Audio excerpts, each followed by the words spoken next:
Assalamu alaikum.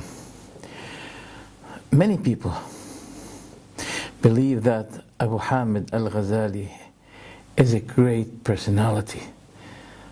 He's almost a miraculous person in his mind, in his philosophy, etc., etc. There are many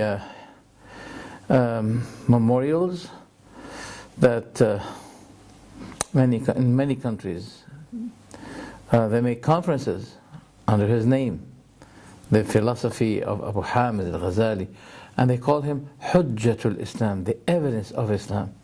Today we're going to present to you some of his doctrine.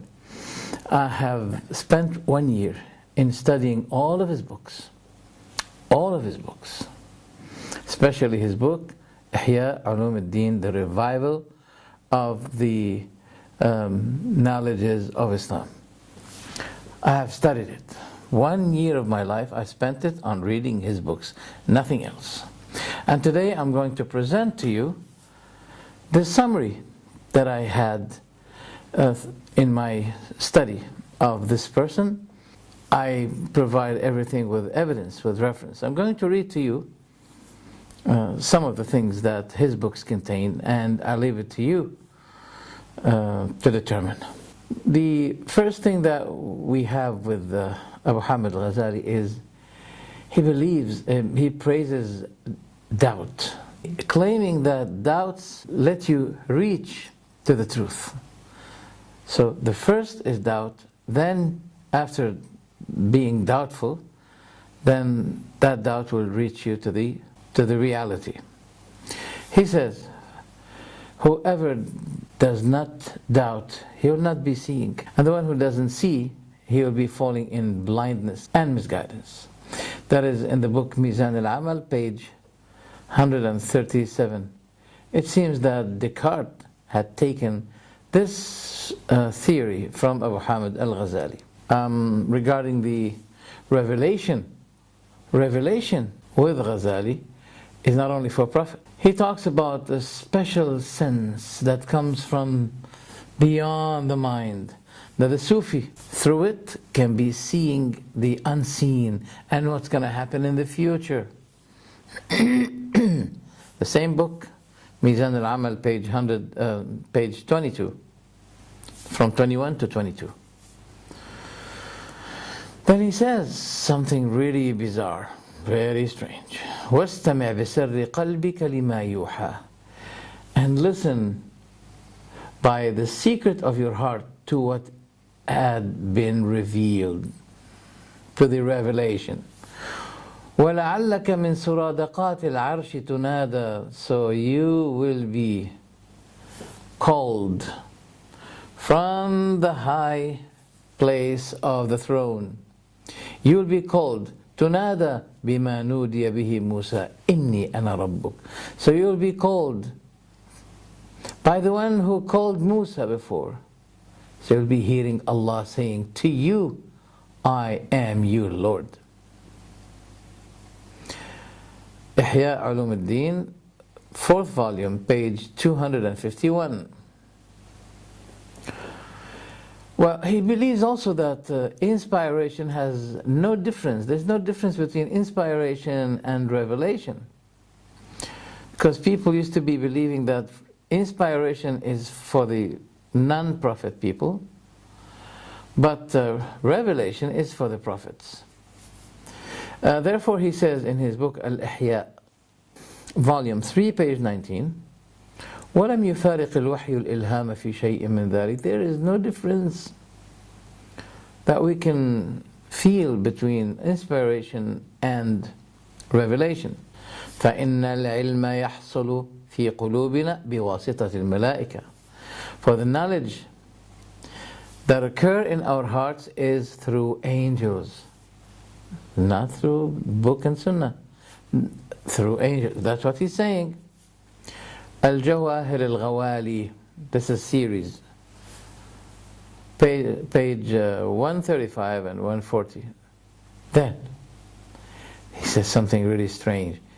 He said, he who has nothing of this kind of knowledge, that means through the angels, getting the knowledge through the angels, that they penetrate knowledge in his heart. The angels penetrate knowledge in his heart. If you do not have that kind of knowledge, if you do not have that kind of system, process, then فَإِنَّهُ يُخْشَى عَلَيْهِ مِنْ سُوءِ الْخَاتِمَةِ, that there's a fear that his life may be ended with misguidance. Mizan al-Amal, page 22, Kimya al-Sa'ada, page 91 and 92. Ihya Ulumuddin, volume 3, page 18, and volume 4, page 426, and volume 1, page 19. Not only this, but in his book Mishkatul Anwar, page 40, he states that among the awliya, the allies of Allah, awliya, man yakadu yushriqu nuruh, among them are those whose light can be arising حتى يكاد يستغني عن مدد الأنبياء, to the extent that he will be in no more need for the support of the prophets. So he doesn't need the prophets, because the knowledge that he has through the angels will suffice him from needing any kind of prophet. And Ghazali talks to us about what happened to the awliya, those allies of Allah, when they start following this Sufi way. تبتدئ المكاشفات والمشاهدات. There begins the seeing, supernatural kind of seeing. That means seeing, for example, the upper kingship, the upper dominion, and that is through the reflection between the heart and the sacred panel at the seventh heaven. Reflection that takes place from the sacred panel to the heart. So they start to see things, in their awakeness, not in their sleep. They can see the angels clearly, and the spirits of the prophets, and they hear their voices, and they can attain many benefits from them, from the angels, from the prophets. Then the case will be escalating, mounting more higher and higher, until they see the image, and he means by that God. And the examples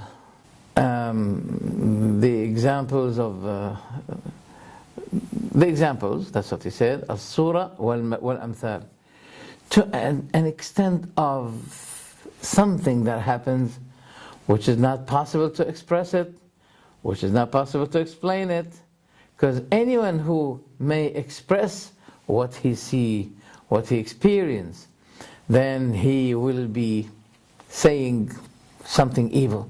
He'll be falling in error.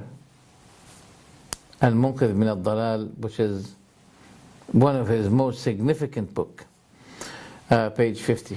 You know that they say that sometimes a person, when he sees these things, he starts to speak strange words, such as saying, I am God, I am Allah. That what he means. In many places he was saying this. Okay, then he says, how do we understand the book and the sunnah? He said, understanding the book of the sunnah is dependent on the kashf. Kashf means what you attain from knowledge through the angels, through Allah even directly. Kashf. Allah subhanahu wa ta'ala will reveal to your eyes and to your heart the knowledge. So by this kashf, you can then either give ta'wil, explanation to something, or it is prohibited. It depends on what occurs of knowledge in your heart. So the book and the sunnah are not the source. Even those two, which are supposed to be the source, they're not the source anymore. The source is the kashf, the revelation. What occurs, what God threw in your heart. That's the source. No more book and sunnah. Al-Munqidh min al-Dalal, page 11. Then he said, whoever confine the knowledge on the book and the sunnah, he had narrowed the wide mercy of Allah. Well, I don't know what does he mean by this. Al-Muqdim al-Dalal, also page 11.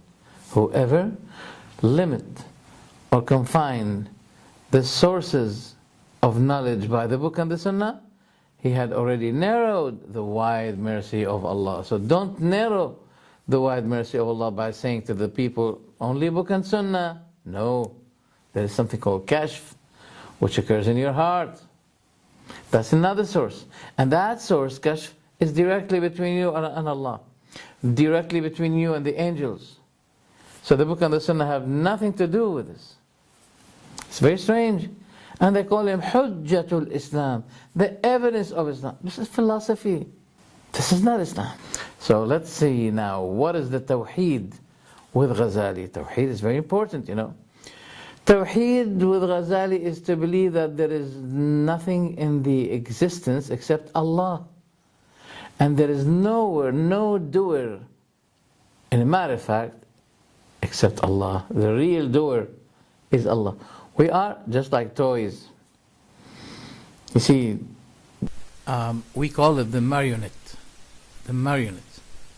or Pinocchio. You know, someone who stands behind the panel that contains toys, and those toys are tightened with strings, and he can move the toys by. That's the example Ghazali says. He said, you can see those toys, the actions of the people. The actions of the people are just like the toys, the moving of the toys. So who's the real mover when those people move or act? The angels. The angels are doing the same thing of that man who's standing behind the panel. So they are moving, they are inspiring the people to do whatever Allah ordered them to do. What Allah ordered the angels to let those human beings move, just like the toys. That's what he said.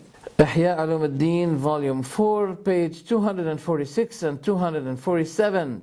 And the creator and the created is one thing in Ghazali, because he believes in what is called Wahdatul Wujud, the unity of existence. Yes, we can see human beings, creatures, but in fact those are the appearance of God. So God and His creatures are one, which is worse to me than saying, and these three are one, because the Christians say Father, Son, Holy Ghost, and these three are one, but those Sufis seem to be saying creator and creatures, and all of those are one, which is very strange. That is why he called it Al-Fana. Al-Fana, yani, to be dissolved. Let me explain to you the word Al-Fana. So you'll be dissolved with Allah, to be dissolved as one entity. That's why he says Al-Fana fi Tawheed is the best Tawheed, which is the Tawheed of Al-Hallaj. He mentioned Al-Hallaj. You know who's Al-Hallaj? Al-Hallaj used to be extremely believing that God and His creatures are one. Al-Hallaj. They crucified him because of his false belief. And he used to be saying, oh, there is nothing in this cloth except Allah. So the one who's wearing this cloth is Allah. Al-Ghazali, when he was talking about Tawheed, he praised the Tawheed of this man, who believes that the Creator and the creatures are one. Where's that? Fourth volume of Ihya Ulum al-Din, page 247. And that's why he believes that there are two types of Tawheed. Tawheed for the ordinary people who say La ilaha illahu, but there's a special kind of Tawheed which is for the special allies of Allah. What is that? What is the banner of this Tawheed? La hu illahu. See, the normal Tawheed is La ilaha illahu. This is normal, this is not the special. The special is, there is no he but he.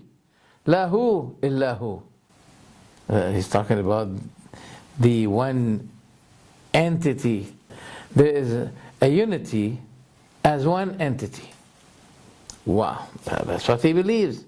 That's why I have to give some explanation. Anyway, he said the best tawheed, the highest rate of tawheed, is the tawheed of one who does not see in the existence except one. And this is the viewing of the Siddiq kind of people, extreme believers. And the Sufi people call it al-fana'u fi al-tawheed. Al-fana', yani the mixture in tawheed. That means a mixture between the creator and the creation. He said, and this is the utmost goal in tawheed, mashallah. So the best tawheed of the Ghazali is to believe that the existence is only one creator, created beings, whether be it human beings or even dogs or animals, all of those are one, who is Allah. Well, tell me, don't tell me I'm lying at him. No. That's what he said exactly. Ihya Ulumuddin, 4th volume, page 246. And he says, the good Arif Billah, the one who is a best knower about Allah, when his heart becomes extremely with Allah, then he'll be seeing Allah. And al-haq, now you see, he uses the word haq. People think that he's talking about the truth. No. One of the attributes of Allah is al-haq. He's talking about Allah. Why? Because he's saying, وَتَجَلَّى لَهُ الْحَقِّ, and Allah will be appearing Himself to him, مِنْ غَيْرِ وَاسِطَةٍ, without any mediation. Ihya Ulumuddin, volume 3, verse 15, and volume 3, verse 78. Then he said, the Siddiq kind of people, Siddiq is the highest one in belief, are those who saw Allah alone. Then they saw the things through Him. So they did not see in the two worlds except Him. And they did not see in the existence anyone but Him. And this is the sight by the eye of Tawheed, which make you understand that Ash-Shakir, the grateful, is Allah, wal-mashkur is Allah, and the thanked one, the thanking one, and the thanked one are one. وَأَنَّهُ الْمُحِبُّ وَأَنَّهُ الْمَحْبُوبُ, and He is the lover, and He is the one who is loved. The one who loves and the one who is loved are both one. وَهَذَا نَظَرُ مَنْ عَرَفَ أَنَّهُ لَيْسَ فِي الْوُجُودِ غَيْرُ, this is the seeing of one who knew already that there is nothing in the existence, in the universe, except Him, Allah. Ihya Ulumuddin, volume 4, page 86, and Al-Imla fi Ishkalat Al-Ihya. This is a small volume that have been followed, added to the 4 volumes of Ihya Ulumuddin. You know why? Why they added this volume? In this volume, he added it to his book because he was defending a word, a statement that caused many scholars to believe that he left Islam already by this statement. He said, it is not possible for God to create a better creation than what He created. And they said, this is the consequence of philosophy. This is the consequence of philosophy. Look at what happened to the man. Now he's believing that God cannot create things better than what He did. So that volume was added to the 4 volumes of Ihya Ulumuddin. Why? To defend this false statement. So in this book, Al-Imla fi Ishkalat Al-Ihya, page 30. Then he said, the Arif people, after raising up to the sky of reality, they agreed that they did not see except one in the whole existence. Then they were intoxicated. They're talking, the Sufis talk about intoxication in God. Then some of them said, I am Allah.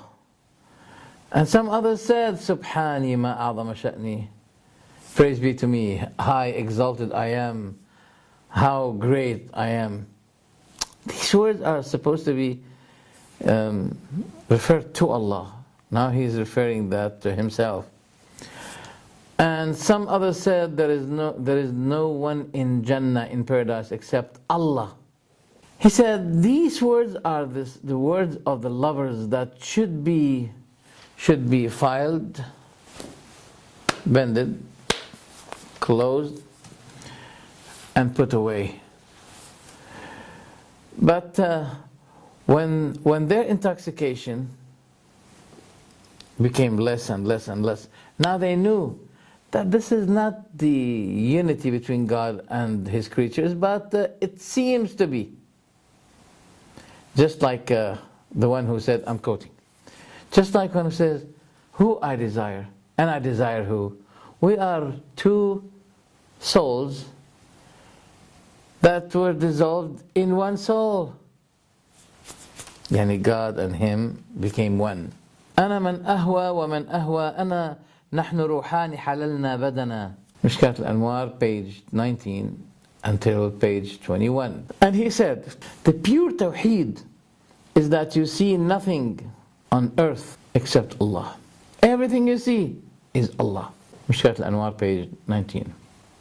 Furthermore, he claimed that the prophets came to invite people to the pure tawheed. And the translation of that tawheed, La ilaha illallah, which means that you see the only one God. When you say La ilaha illallah, it means there is no one in the existence except God. That is the meaning of La ilaha illallah with this man.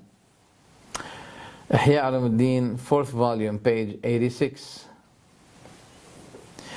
And he utilized this ayah, وَشَاهِدٍ وَمَشْهُودٍ, the surah, وَالسَّمَاءِ ذَاتِ الْبُرُوجِ وَالْيَوْمِ الْمَوْعُودِ وَشَاهِدٍ وَمَشْهُودٍ.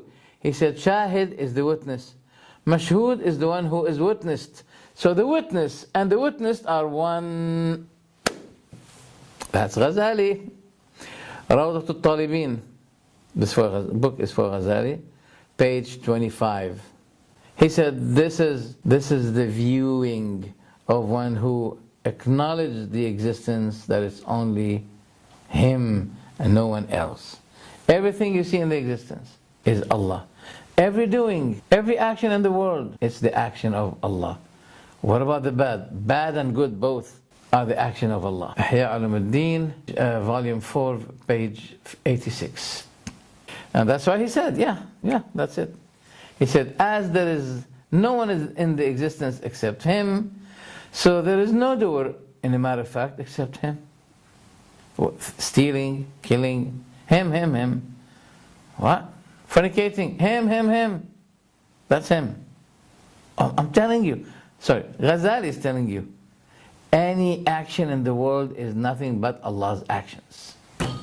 Ihya Ulumuddin, volume 4, page 89 till 90. He said also, as you see the boys watching the toys, thinking that the toys are moving by itself, our actions is like those toys. They know, those people of knowledge, they know that this is to be moved by Allah. It's not moving by itself. It is tahriq, walaysa taharruk. That's what he says in Arabic. That's what he said. I'm quoting. He said this is tahriq. Yani someone to let him move and act. Tahriq. Not taharruk. Taharruk yani self-moving. But tahriq, no. If someone else is making him moving. This man is very strange. And that the actions of the servants are tightened with strings, that the angels are moving by the orders that they get from Allah. So the tahriq, the moving, is Allah's moving, not the servants moving in a matter of fact. Ihya Ulumuddin, volume 4, page 97. This belief of Abu Hamid Al Gazali is a Jabr belief, Jabriya, which means we are forced to do, we are dictated by God to do what He wants us to do. Then the question rises, then why we are blamed for what we do if the deed is His? So if the actions of the servants are tahriq by Allah, so there's nothing wrong to believe that the servant is obliged to decide and act by what Allah dictates him to do. So he said, well, you may be saying, isn't this jabr? Jabr yani forced. A person is forced to act. Because if he says yes, well, then we have to ask him, so why people are blamed for what they do? God should not be blaming them, since He is the one that dictate them to do what He wants and to decide what He wants. So he said, yes, even if he has the option to decide, he is forced to take that option. مجبور على الاختيار. What is that? And then he says, فهو مضطر في الاختيار له. He is obliged to choose what have been determined for him. إحياء علوم الدين, volume 4, page 250. Then he uses a word. He uses the ayah, وَمَا رَمَيْتَ إِذْ رَمَيْتَ وَلَكِنَّ اللَّهَ رَمَى. Well, I have to explain this. When the Muslim army confronted the pagan army, the Prophet was the first person in the front. So the distance between the Muslim army and the Kafir army was a bit far. Usually, if someone throw a stone, it won't reach. But Allah ordered the Prophet to throw the stone. Then Allah said to him, you did not stone when you stoned, but it was Allah who stoned. So they use that to prove that the person is dictated to do an act and decide. The ayah has nothing to do with this. It's a miracle. The Prophet took some stones and he threw. Yes, you threw, but you were not able to let it reach to each one of them except by the power of Allah, because normally that cannot happen. See, those Sufis are manipulating that ayah. Page إحياء علوم الدين, volume 4, verse 6. And we know necessarily that the deeds are not only stoning, the deeds are various, fornicating, stealing, killing. So let's measure these deeds with the ayah Al Gazali used. Should we say you did not fornicate when you fornicated, but it was Allah who fornicated? You did not steal when you stole, but it was Allah who stole? What kind of false interpretation? Those people are manipulating the ayah and use it to prove that we are dictated on what we choose or what we do. This is Imam Ghazali. Among his horrible statements, he was praising allies of Allah and their affairs and their actions. Then he was talking about Abu Yazid al-Bustami, a significant person whose the Sufis are always referring things to him. Abu Yazid al-Bustami. One Sufi man whose name is Abu Turab, he was saying to his disciple, I wish you have seen Abu Yazid al-Bustami. He kept every time saying this to his disciple, until his disciple said to him, listen, what do I have to do with Abu Yazid al-Bustami? I have seen Allah already, which sufficed me from the need of seeing Abu Yazid al-Bustami. Then Abu Turab said to his disciple, after becoming angry, he said to him, are you deceived with Allah? Are you deceived of Allah? Wallahi, to see Abu Yazid al-Bustami one time is better than seeing Allah 70 times. Allahu Akbar. Then Abu Hamid Al Gazali praised this and he said, this is the best attitude and the best wisdom and the best actions and words of those people. He praised them. He praised them. إحياء علوم الدين, volume 4, page 356. People also criticized Abu Hamid Al Gazali for praising in his narration Sahl al-Tastari, another Sufi, who says, as for the matter of lordship, it has a secret. If it were to be revealed, then the secret of prophethood will be cancelled. And the prophethood has a secret. If it was emerged or shown, then the knowledge will be terminated. And the scholars have a secret. If they showed that secret, then the Sharia of Allah will be cancelled. What is this? Al-Imla fi Ishkalat al-Ihya, which is, as I mentioned to you, the fifth volume, page 63. And I mentioned earlier this problem, which he said in his book Al-Ihya, fourth volume, page 256. And Al-Imla, the fifth volume, page 63, he said, there is no possibility for God to create a better creation than the creation He did already. Then, so if you want to become Sufi, what do you have to do? Al-Ghazali says, you stay in a corner, Zawiya they call it, which is also a minor Sufi temple that you dedicate yourself in worship there. A corner. Zawiya means literally a corner. You only pray the obligatory prayer and the rawatib, the voluntary prayers. And you sit down, and your heart should be free from concerns and problems and lively affairs. And do not bother yourself by reading Quran, nor to ponder on its meanings. And you do not write hadith, nothing. All right. So what does he do? Then you put your head in your pocket, and you put your head down, and then now you wait until you'll be seeing Allah directly. Yeah, it's in Ihya Ulumuddin, volume 3, verse 60. No, Ihya Ulumuddin, volume 3, page 76 to 77. Isn't it amazing? It's very amazing. Then he says, so let him cleanse his heart and make it pure, so it will become like a star, and it will become like a mirror, a clear, pure, clear mirror. And then that mirror will be reflecting to him. That reflection will be seeing the beauty of Allah al-Haq.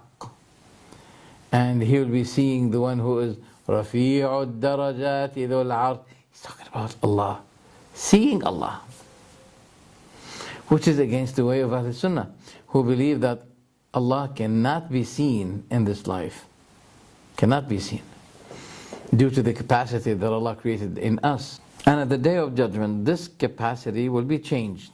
It will become stronger, will be qualified to be able to see Allah, in which we can't now. But he's saying you can. Purify your heart, cleanse it, prepare yourself, don't read Quran, don't read Hadith, put your head in your pocket, then you'll be able to see Allah. Then he said, the significance of khalwa. Khalwa means a nook, N-O-O-K, a place where you isolate yourself away from people, you live alone. The benefit of that nook place is to distract yourself, keep yourself away from things that will be bothering you, concerning you. So you stay in a dark house. If you don't have a dark house, then you wrap your head in your pocket, or put any blanket or anything to cover your eyes. In this case, you'll be hearing the call of Allah, and you'll be able to see Him. I'll say it in Arabic. ففي مثل هذه الحالة يسمع نداء الحق ويشاهد جلال الحضرة الربوبية. That means put your head inside your pocket or cover your head with something, okay? Isolate yourself for a period of time, then you'll be able to see Allah and to hear His voice. Ihya Ulumuddin, volume 3, page 76. This is very strange. So the Quran and Hadith, in the perspective of Ghazali, is a hindrance. Is hindrance. Those two are hindrance. You should not be bothering yourself with them. He also mentioned in his book Mizan al-Amal, page 31, that one of the Sufi people, he wanted to follow the way of Sufism. Then he asked his Sheikh to allow him read Quran. He said to him, no, no. Wow. He said, the way is that you cut your relationship with everything in this life. So he made reading Quran is one of the hindrances that will be stepping between you and Allah. The Quran is distractor from Allah. Well, that's what he says. Then he quoted one of the great Sufi Sheikh. He quoted him as saying, if the man seek the science of hadith, or he got married, or he traveled for making life, for provision, that means he had hearkened already to life. Wow. This is criticism for one who seek provision. No. Ihya Ulumuddin, first volume, page 61, second volume, page 24 and 237, and the fourth volume, page 229. And he quoted Al-Junayd, one of the Sufi significant people, that he advised the one who take his way to Allah. He said, saying to him, أحب للمريد المبتدئ أن لا يشغل قلبه بثلاث وإلا تغيرت حاله. I advise the one who's beginning with his way to Allah, that he should not be busying his heart with the three things, otherwise his attitude will change. What are these things that may distract you from your way to Allah? Number one, at-takassub, seeking provision. That means working. Talab al-hadith, trying to read the hadith of Rasulullah. What tazawwuj, and getting married. So Abu Sulaiman al-Darani said, if the person seek hadith, or he got married, or traveled for lively provision, he had hearkened already to dunya, to the life. Ihya Ulumuddin, first volume, page 61, and second volume, page 24, and page 237, and page 229. So don't seek provision, don't seek Quran and Sunnah. No. This is one of the amazing things. Horrible, wallahi horrible. As for the Quran, he said, those who are devoting themselves on the way of Sufism, all the ayat, the verses of the Quran are not suitable for them. Ihya Ulumuddin, second volume, page 298. And he made it clear in his book Al-Arba'in fi Usul al-Din that he said, you should know that reciting the Quran is better for all creatures except for the one who is going to Allah. A'udhu billah. What is that? What are you talking about? Al-Arba'in fi Usul al-Din, page 46. And that's why Al-Ghazali directed in his advice to the Sufi people in their free time that they should not be bothering their concerns with reading Quran or checking tafsir or writing hadith. Ihya Ulumuddin, volume 3, page 19. And he mentioned a long story. I'm going to summarize it to you, that a man was looking for a big Sheikh Sufi. Then eventually he found him. Then he said to him, I want to read to you one poetry, just one. Then he said, all right, go ahead. Then he recited ayah. Then afterwards he said, I want to mention to you some poetry. He said, go ahead. He said, رأيتك تبني دائما في قطيعتي ولو كنت ذا حزم لهدمت ما تبني كأني بكم والليت أفضل قولكم ألا ليتنا كنا إذ الليت لا يغني. That scholar, Sheikh, was sitting down like this, and his disciple was reading the Quran for a long period, for the whole day. Then when he heard this poetry, he took the Quran like this and closed it like that and put it away. And he kept shouting and yelling and crying until his tears filled his beard. Then, and he said to this man, he said, do you blame the people of Rai saying about me that I am heretic? Look at me now. I've been listening to the Quran for the whole day and nothing happened to me. I just heard that poetry from you and my tears filled my beard. MashaAllah, MashaAllah. So, look what he said. The problem is what Ghazali said. He said, so, now he's commenting on this story. He said, the hearts, even if they are filled with zeal to Allah, burning to reach to Allah, but the one poetry line will be affecting them more than the recitation of the Quran. A'udhu billah. Ihya Ulumuddin, 2nd volume, page 301. It's very strange. What is worse with Ghazali, that he despises Jannah. Despises Jannah. I think the word despise means, yeah. He despises Jannah. What? Yes. He says, there are people who are so keen to enter paradise by which they will be applying the desire of their stomach and the lust of their private parts. Their joy will be ending there in paradise. Having children, having wives, and having fruits. This is a limited joy. But the Sufi people, no, they want something higher than that. What do you want, O Ghazali? The Sufi people, they don't want Jannah. They despise Jannah. They don't even bother themselves to look at it. Everything in Jannah has no value to them. What do they want if they don't want Jannah? They want to sit down with Allah personally. Yeah, they don't want Jannah. They want to be with Allah, sitting with Him in His assembly. Wallahi, that's what he said. Ihya Ulumuddin, volume 4, page 335.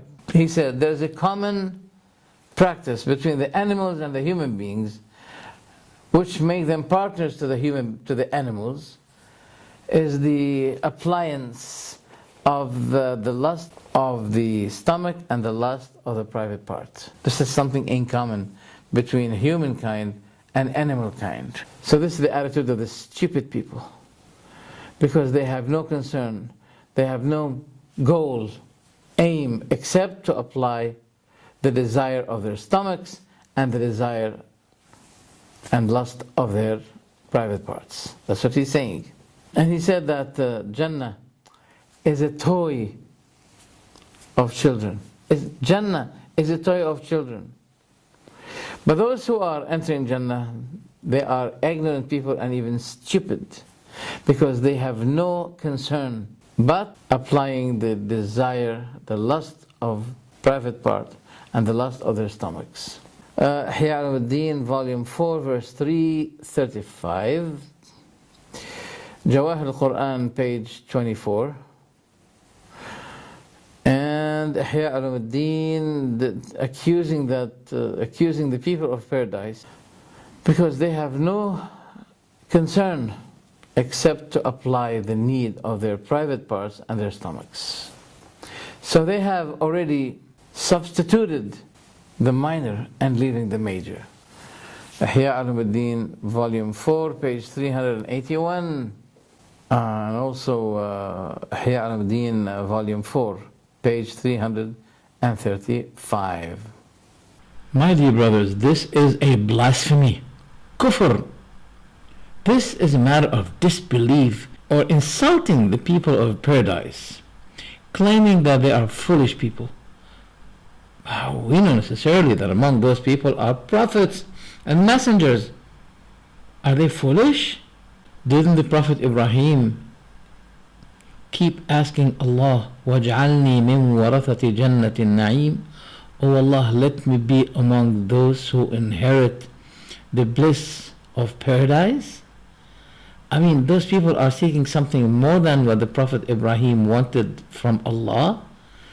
This supplication of the Prophet Ibrahim shows that this is the utmost zeal that he desires and he dreams to have. Why does Ghazali and the Sufi people want something more than that, over what the prophets wished and asked Allah? This is very strange. This has nothing to do with Islam. This is the consequence and the fruits of philosophy that this man was drawn with. That's what his disciple Ibn al-Arabi, he described him, that he swallowed philosophy and he wanted to vomit it, but he couldn't.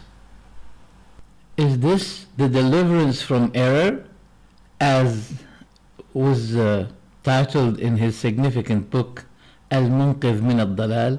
Is this deliverance from error, or drown in errors and the fables of Sufis and philosophies?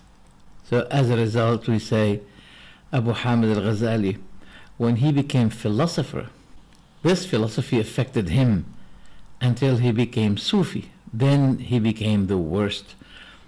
But thank God, hopefully, that he changed his way after that.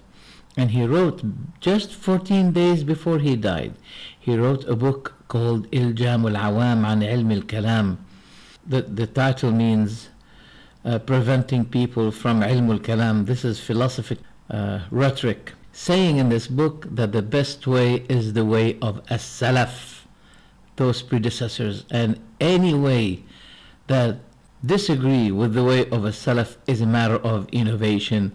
Now, my word is a scream to those who criticize the Salafi way.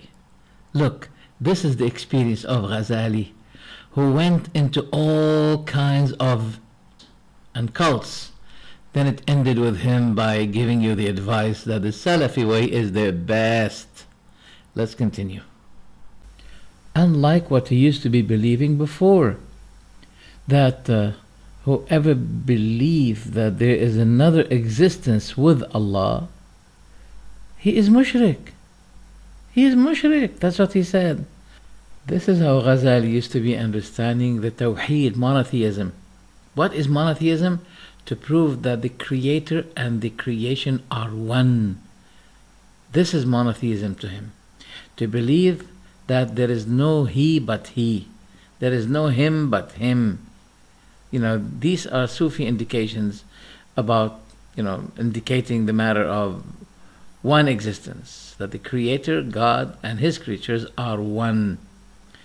This is how he used to be understanding the Tawheed. And if somebody proved that no, there is difference between the Creator and the creation, he calls him mushrik, pagan.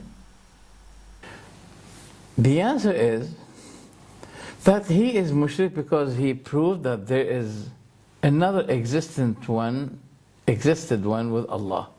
Because the existence is only one. The Creator and the created beings are one. That's what he believes. Ihya Ulumuddin, volume 4, page 86. So La ilaha illallah, as we explained it before, in Ghazali's perspective, it means there is no one that is existed with Allah. So the existing one is Allah only. And it was really amazing. He said, when he was asked to explain this, he said, look, man is only one person. You can see a man, he's one. So in this perspective, yes, he is one. But in another perspective, he is a lot.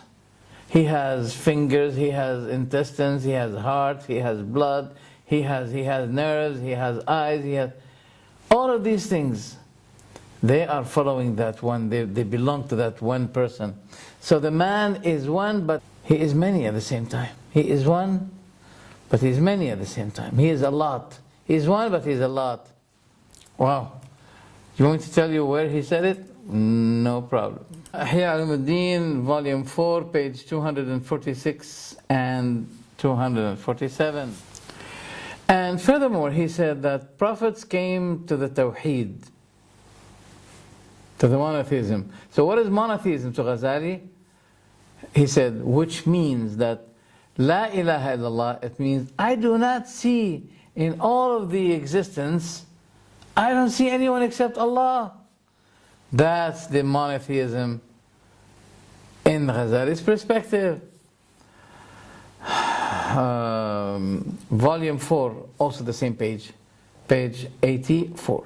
And also he said that seeing Abu Yazid al-Bustami one time, it is better for you than seeing Allah 70 times. Ihya Ulumuddin, volume 4, page 356. And that Abu Yazid al-Bustami, when he said to him, do you want to cure yourself from seeing yourself high valued? He said, yes. Oh, he was asked about that. He said, you won't be able to do it. He said, why? He said, because you are conceited by yourself. He said, so is there a way?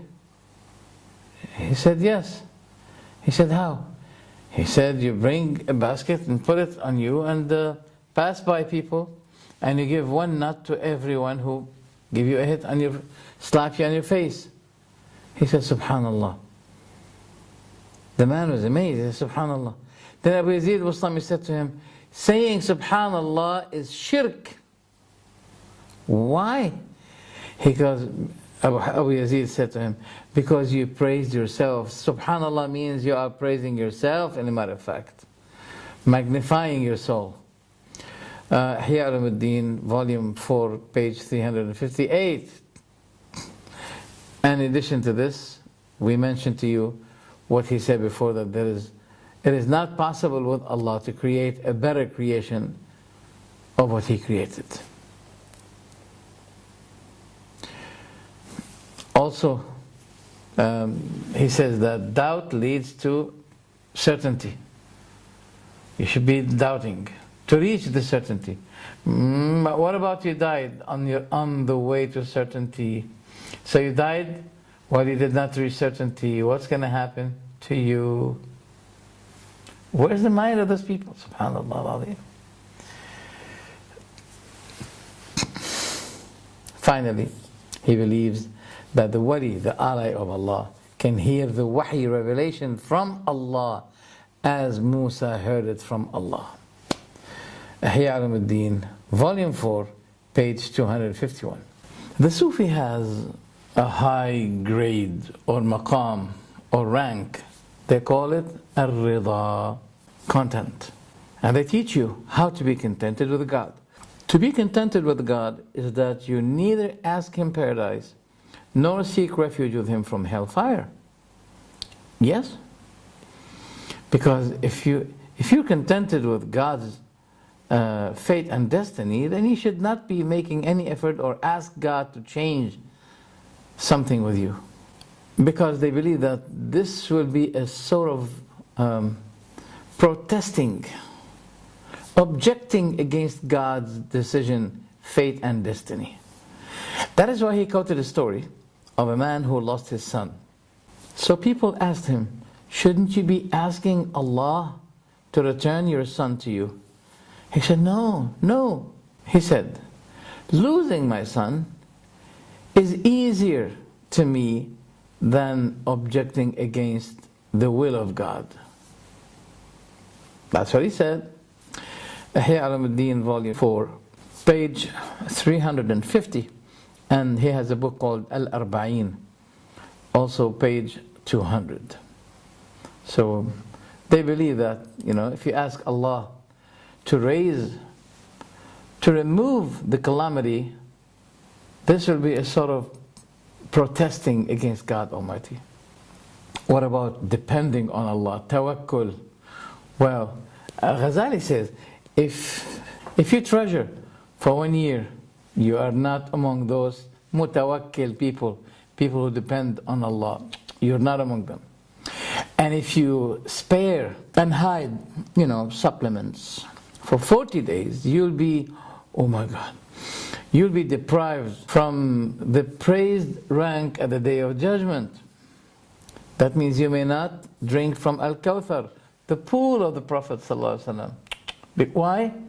Because you treasured some food, some supplements. Why? You should not be having supplements for 40 days. What you get, you eat, and that's all. Don't keep anything. Because the word iddakhara, to hoard, to spare, to reserve, that's what it means. So if you reserve for 1 year, you are not X on your tawakkul on Allah, depending on Allah. You're not depending on Allah.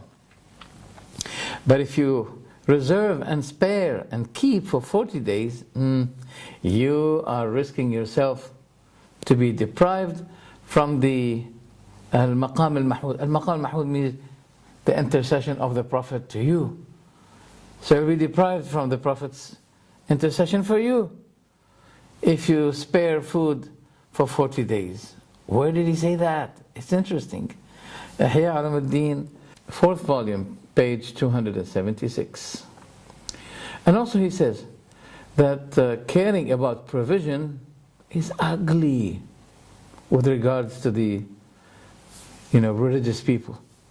But with the scholars, it's worst.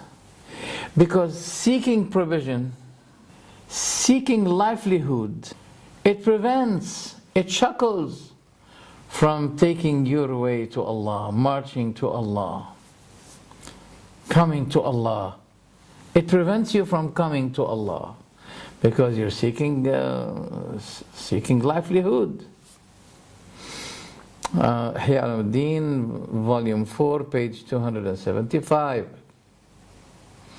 And the best kind of tawakkul, depending on Allah, in his perspective, is the tawakkul of those who go to the wilderness, to the wide land, free from supplements, free from anything, trusting Allah. Then he says, but if he died because of hunger, so he should be contented with death, because then it means that Allah made his death as his provision, because he got nothing of provision. So now this is the highest level of depending on Allah. The lower one is the rank of the one who depends on Allah, but he doesn't go to the wilderness, but he stay at home or in the masjid, and he depends on Allah. And the lowest one, so you have low, lower, lowest. The lowest rank is the rank of the one who seeks provision because he has children, and the children do not know this high rank of tawakkul. So he has to, go and seek provision for them. And he could not persuade them, his children, his family, his wife, his children. He could not persuade them that death because of hunger is the best provision that Allah grants him. MashaAllah. What is worst is what he said now. And this lowest rank is the rank of Abu Bakr as-Siddiq. Oh my goodness. Ihya Ulumuddin, volume 4, page 272. Why? Because Abu Bakr as-Siddiq, when he was elected to be the caliph, the leader of the Muslims, he put some textiles on his shoulder after he'd been elected to be the leader. Then he went down to the market to sell some textiles to make some livelihood. Then Umar and I think Zayd, they saw him in the marketplace. They said, "What are you doing here?" He said, "Well, I have to take care of my family. I have to make a life provision, seeking provision." They say, get back, get back.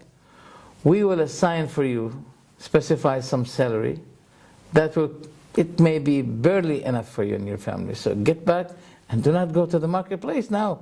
You're the leader. So that's why Abu Hamid Al Gazali, he considered Abu Bakr to be achieving or deserving to be having the lowest rank of tawakkul on Allah. Why? Because he went to the market seeking provision, and that is not a good rank or level among the levels of tawakkul depending on Allah. That's what he said. Also he said, it is permissible to the person to leave. It is also permissible, with Ghazali's perspective, that you refuse to take the medicine if you're sick. For many reasons. One of them that this sick person may be among those mukashif people. Who are the mukashif people? Mukashif people are those who are revealed by God. So it had been revealed to him that your death is very soon. So he doesn't need to take the medicine because of this. That's what he said. Among the etiquettes of tawakkul for the one whose belongings have been mugged in his house. First one, he should be closing the door and not to protect himself. Just close it, don't lock it, just close the door. So you should not be closing your door. If you put something, just to tighten it a little bit, you're allowed to do it, because you may be afraid that some dogs may get in, only because of this reason. Yeah, that's the first adab, is that you do not close your door, but you just put something just to prevent the dogs from, not the thief, the dogs only. Now, the second, that he should not be leaving in the house something that will be provoking, attracting, encouraging the thieves. You know why? Because you are the reason for them to come to your house, because you're leaving something valuable in the house. Third, but what he was obliged to keep in his house, now he should be intending something when he goes out, and that is to keep an intention that I'm contented regarding the thing that may get lost, or it may get mugged, or that Allah may destine a thief to come and take my things. I'm happy with this. And he should be saying, what the thief had taken from me, it is halal for him to take, or it's for the sake of Allah. Yeah. Or if that thief is poor, it is sadaqah, charity on him. The fourth is that if he found a mugged money, he should not get sad, but he should be happy if possible. Then he says, had not it been the best to be mugged, Allah would have not been let it be mugged or stolen. And he should not be going too far in seeking it to be returned to him. If the money was returned to him, it is better for him not to accept it after he put in his intention that it is for the sake of Allah. What about keeping awake at night? Ghazali said, it purifies the heart, it wipes him, it illuminates him. In addition to this, the purity of the heart will be attained by hunger. So the heart through hunger will become just like the illuminated, like a star, illuminated star, yeah, and the clean mirror.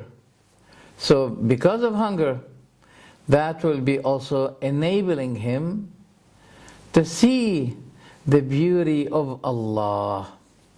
And he said al-haq, and I mentioned to you, Ghazali may not put the word Allah, but he put the word haqq. So people will be confused. What did he mean by the word haqq? And haqq is one of the names of Allah. Did he mean Allah, or he's talking about the matter of truth? Because haqq means truth, and Allah is the truth. That's why one of his names is Al-Haqq. So he manipulates, he playing on the word. But look what he said after. وَيُشَاهِدُ رَفِيعَ الدَّرَجَاتِ. And then he'll be able to see the highest, as Allah described himself in the Quran. رَفِيعُ الدَّرَجَاتِ ذُو الْعَرْشِ. Rafi'a, he's the highest. So that's why the angels go up to him. So now he's saying, and he'll be able to see Rafi' al-Darajat. That means talking about Allah. So, as-sahar, you know what I mean? As-sahar means standing awake without sleeping. He says, standing awake without sleep, it will be a cause of hunger. Because staying awake, with satisfaction, it is not possible. So, sahar, keeping awake, is one of the reasons to be revealed to you the secrets of the unseen. You have to be awake, hungry. What about drinking? He said, regarding drinking, 70 Siddiq and the highest in faith, they all agreed that the excessive drinking will be causing sleep. Sleep is not good to you. What about food? He said, well, one Sufi had said, that's what Ghazali is saying. He said, you should be hungry because it makes you attaining, be with the upper creatures, upper world. And he narrated from another Sufi who said, the best worship, it occurs to me when my stomach will be sticking to my back. There is nothing between, no food. His intestines will be sticking to one another like this. The best worship is when my stomach will be stuck to my back. Ihya Ulumuddin, volume 3, page 85. This is the Ghazali that Europeans and Americans in the world, they are celebrating his memorial anniversary. Alright. What about marriage, oh Ghazali? Let's see what he said about marriage. He said, the murid, yani the disciple who has a sheikh to train him, to the gradual ranks of the Sufism.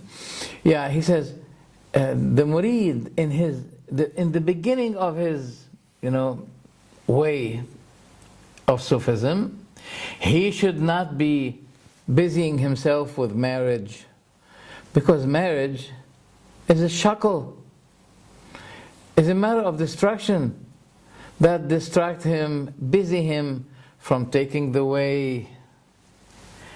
Then you'll be hearkened to life because of the wife, to life because of the wife. And whoever became reassured in this life away from Allah, then he'll be busied from Allah, he'll be distracted, diverted from the way of Allah. Then he quoted Abu Sulaiman al-Darani, one of the famous Sufis. Man tazawwaj faqad rakana ila dunya. Whoever got married, he had already hearkened to life. Wow. Well, that means priest and nun. This is Christianity. Ihya Ulumuddin, volume 3, page 101. Then he quoted him saying also, I haven't seen any of my own Sufi people that married and he lasted on the same rank. That means he's collapsed, he went down because of marriage. MashaAllah. So stay awake at night don't drink, don't eat, what else? Or remained on his rank, high rank. That means he's going to collapse. Ihya Ulumuddin, volume 2, page 24. Keep hungry. If your money in your house have been stolen, be happy. Say it's sadaqah, fi sabilillah. Zuhud, what is zuhud? Zuhud means asceticism. They call zahid ascetic. He doesn't really care much about life. Life is nothing to him. All right. So what is asceticism to you, Mr. Ghazali? Is that you eat one piece of hummus every day. Chickpeas. One piece of chickpeas per day. Nothing more. This is zuhud. This is asceticism. Mizan al-Amal, page 117. And the real asceticism is to get rid of admiring yourself, to be taken by yourself, to be conceited by yourself. So how can you get rid of this problem? It is a problem, I admit. So how can we do that? He said, in this case, he should be taking the initiative of doing things that he'll be blamed for. His value, it will fall down. His honor will be falling down. And this is the way of mulamati. Mulamati, that means, you know what it means? Mulamati means, it's from malama, blaming. Mulamati is the one who does things that will cause people to blame him. He said, he may commit abomination, like even fornication, committing adultery. So they will be falling from the eye of people. Then he'll be saved from prestige, from showing off. Yeah. He said, among them are those who drank something halal, but in a red cup, inside a red cup, which has the same color of alcohol or wine. So people will be thinking that he drank wine. So they will say, oh, he's a bad person. Then he'll be saying, now I feel good. Yeah. And he quotes one of the Sufis. He went to a general bathroom. The bathroom, hammam we call it, in the old time, it used to be a common one. People may go to the bathroom to take shower. But it used to be for all people. It's not like today. It doesn't mean that they become top naked. No. It's just like what we see in Turkey, for example. It's still, until now there, they call it Turkish showering. Yeah, so people used to be getting inside the shower, keeping their clothes out. So it occurred a good idea to this Sufi man to come and to steal the clothes from people. So what people did to him? They caught him and they started to beat him, and they got their clothes away from him, back from him. Ihya Ulumuddin, 3rd volume, page 288. There's something worse now. Some of them, they used to be treating themselves from the attribute of anger. How? He wants to be extremely patient. What does he do? He used to be giving people money to slap him and to insult him. Imagine this. He's training himself to be patient. Yeah. And not to be angry. Come on, take money and hit me. Keep hitting. Now I'm not angry anymore. I treated myself. I cured myself from the problem of anger. Okay. And another person, he treated himself from the problem of loving money. Then he took all of his money and he threw it in the sea.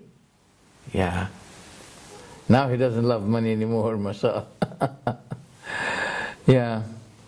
And it had been narrated that Ashibli, one of the Sufis also, he treated his matter of stinginess by throwing all his money in the river of Dajla in Iraq.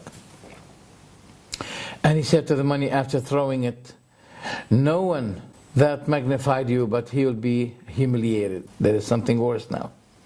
He said, the worshippers in India, he's not talking about Muslims in India now. No, worshippers, Hindus.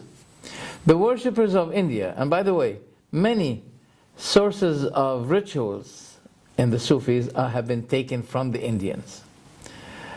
He said the worshippers of India, they used to be treating their problem of laziness in worship, laziness, by standing all the night on one leg. There are many fables that Al Ghazali had been accepted and written and narrated. For example, he said that among the allies of Allah, one of the allies of Allah, that means just like we're saying in English, saint. In Arabic they call him wali. Yeah. So he says, among the allies of Allah is one whom the Kaaba, the black stone, the Kaaba visit. The Kaaba visit. So what do we have to say now if people went to perform Umrah or Hajj? Oh, just wait for a while or until tomorrow. Okay? It will return. Now it is visiting someone. Can you imagine that one of those Sufi people, Ibn Abdin, in his Hashiyah, he said, he tried to solve this problem. He said, well, then it is allowed to take the land of Kaaba as direction for prayer, since the Kaaba itself is not there. Wallahi, that's what he said. It's in his book, Hashiyat Ibn Abdin, Volume 1, page 302. He said, he's quoting from a book called Addat al-Fatawa. He said, the Kaaba, if it had been raised from its place to visit the people of Karama, to visit the people of miracle, honored people. In this case, it is allowed to pray taking the direction of its land, the ground, because the Kaaba is not there. The Kaaba is busy. It is visiting someone who is one of the allies of Allah. That's what he said. So Ghazali is not the only one who believed this. The Sufis used to be believing it.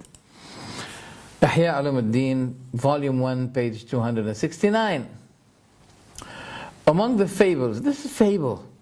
This is fable. Cannot be believed. This is hoax.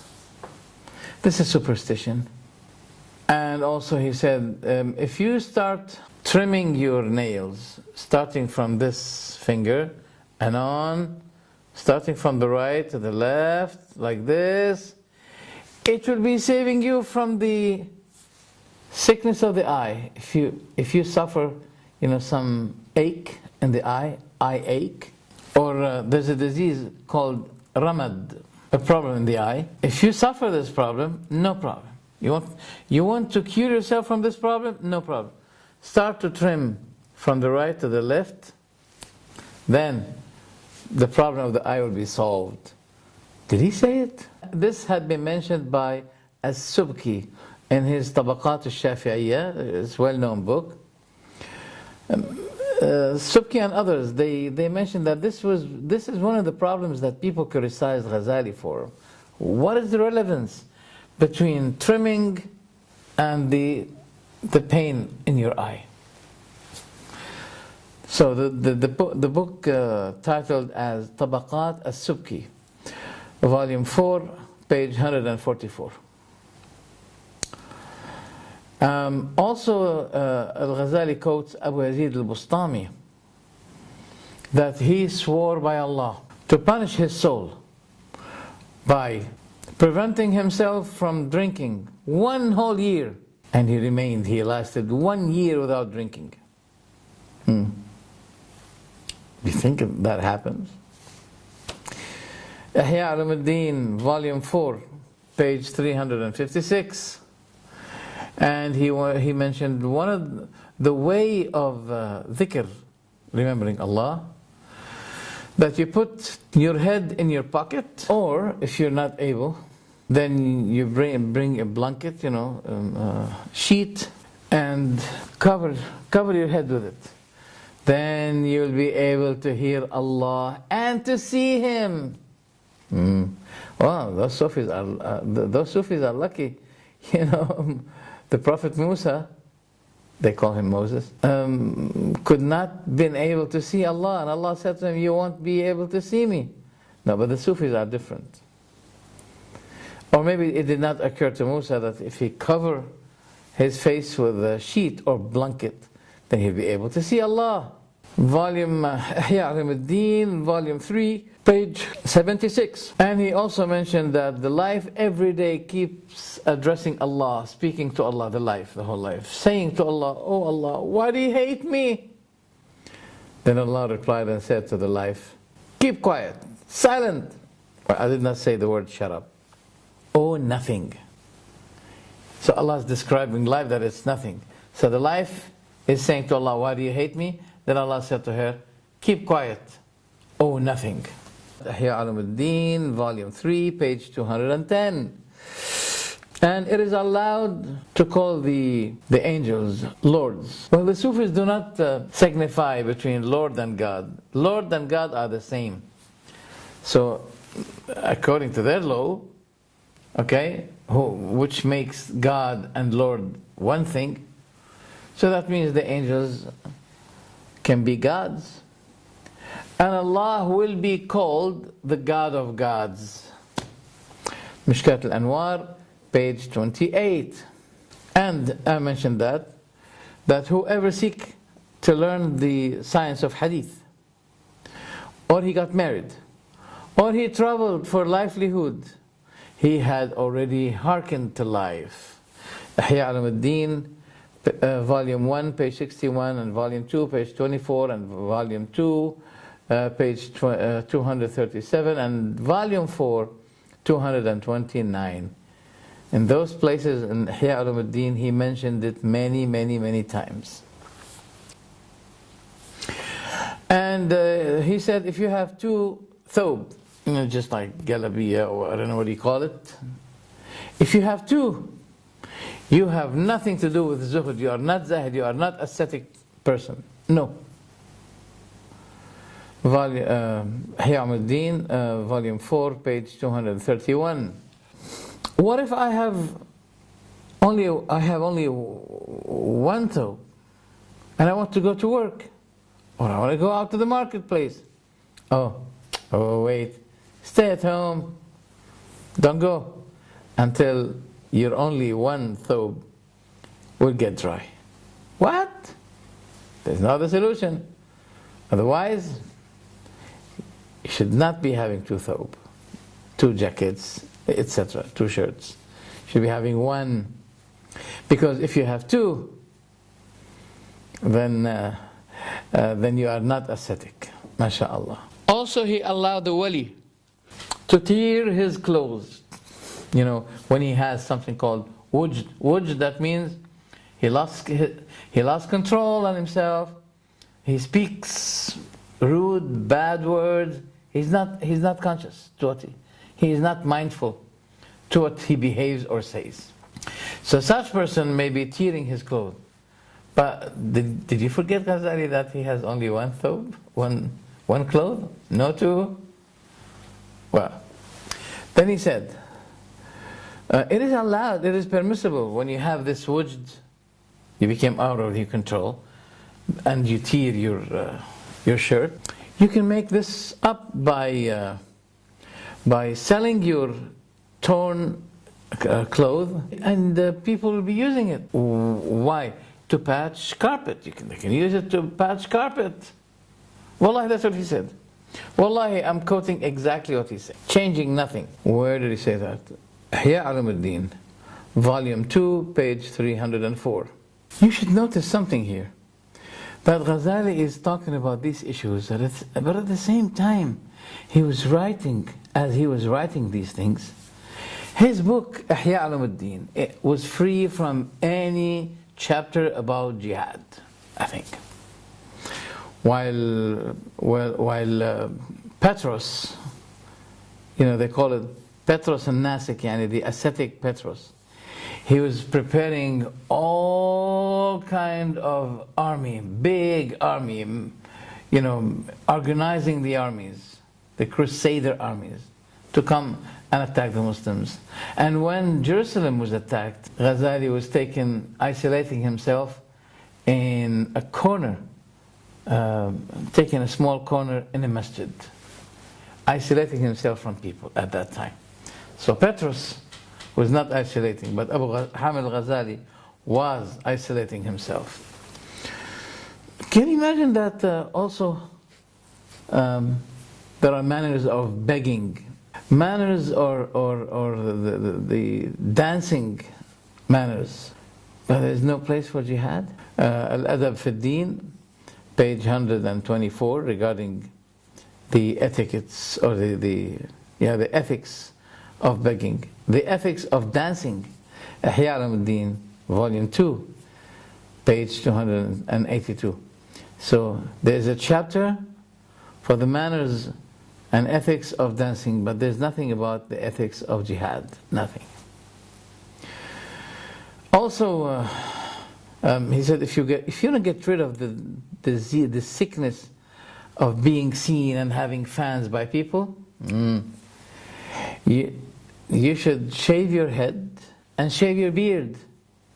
Shave your head, shave your beard, and you hang on yourself a basket, put it, hang it on through your neck, and put it on your breast, your chest, and you fill it with jaws.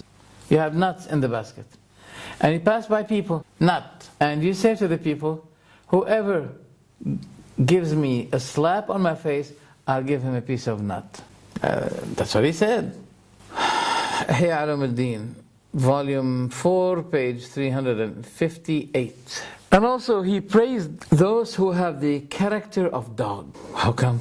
Well, Ghazali said that one of the Sufis, one of the people invited one Sufi. So as the Sufi came at the time of invitation, the man said to him, you know what, I changed my mind, go. Then he went. Then he said, wait a minute, come tomorrow. No, not tomorrow, no. At the same time. He said, come. Then he came. Then he said, you know what, go. He went. Then he said, come. He came. Then he said, khalas, go.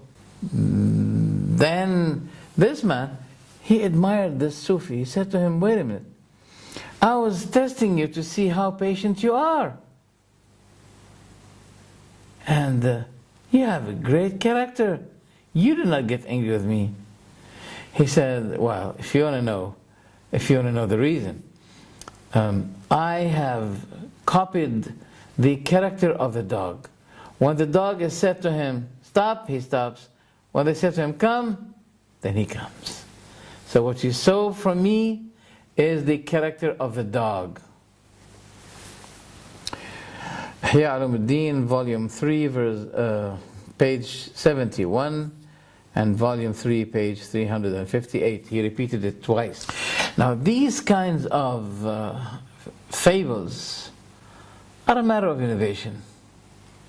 But among his fables are types of fables that cause kufr, denial of faith, exiting Islam, exiting the fold of Islam.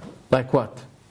In his book Ihya Ulumuddin, volume 4, page 84, he says, whoever claimed that there's another created being or existing being with Allah, he is mushrik, he is pagan.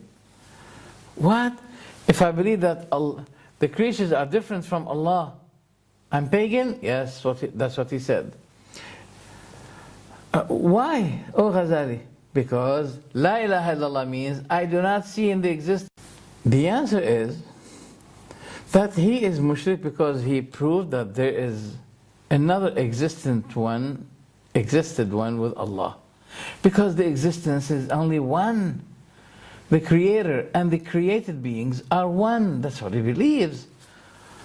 Ihya Ulumuddin, volume 4, page 86. Now, after you've seen this, I don't know, please, for anyone or everyone who finds my video, let him go to those who make the festivals and the conferences about the knowledge and the way of Abu Hamid Al Gazali. Ask them, what is this? What is this? What's going on? Is this Islam? La wallahi, it has nothing to do with Islam. That's enough. Wassalamu alaikum wa rahmatullah.